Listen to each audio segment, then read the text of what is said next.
Project అయిపోయింది, books submission అయిపోయింది. Thank you. Subscribe, గంట కొట్టండి. గంట కొట్టండి. మళ్ళీ కాలేజ్కి 4 రోజుల తర్వాత వస్తాను. ఎందుకు వచ్చినాం మన ఈశ్వరాడు అయితే చెప్పేసిండు కదా, బుక్లు అయితే ఫైనల్ అయిపోయినాయి. హెచ్ఓడి సార్ సైన్ ఉన్న గైడ్ సైన్ పెట్టించుకుందామని అయితే కాలేజ్కి వచ్చేసినాం అనమాట. ఇక మన వాళ్ళది ఇంకా డాక్యుమెంటేషన్ ఎడిటింగే కాలే. ఇక మళ్ళీ కాలేజ్కి వచ్చే కూర్చొని ఎడిట్ చేస్తాను మన కార్తిక్ గారు. ఏ బుక్ అయినా చూపెట్టాలి, తెలియాలి.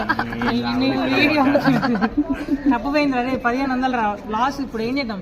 ఇక మిస్టేక్ అయింది, బుక్కులు మళ్ళీ తీపియాల్సి కాడికి వచ్చింది. ఇక 1500 అయినాయి అనమాట మన బుక్కులకి. ఇక మళ్ళీ తీపిస్తే మళ్ళీ 1500 అవుతాయని ఇక సార్ని రిక్వెస్ట్ చేసినాం అనమాట. ఇక సార్ చేసేది ఏం లేక ఏదో ఒకటి కానీ పొన్నానా అని అయితే చెప్పేసిండు. ఇక హెచ్ఓడి సార్ సైన్ కోసం అయితే వెయిట్ చేస్తాను. గైడ్ అయితే సైన్ చేసేసిండు. ఇక మా 4 ఇయర్స్కి ఏదో ఎండ్ అనమాట. ఇక కంప్లీట్గా మా బీటెక్ అయితే అయిపోయింది. ఒక మిడ్ ఎగ్జామ్స్, ఎగ్జామ్సే ఉన్నాయి. ఈ రోజుకి ఇంత ముచ్చట అనమాట. ఇక మంచి మంచి వీడియోల కోసం మన ఛానల్ని సబ్స్క్రైబ్ చేయండి అండ్ సపోర్ట్ చేయండి. ఓకే, ఉంటా. Bye friends.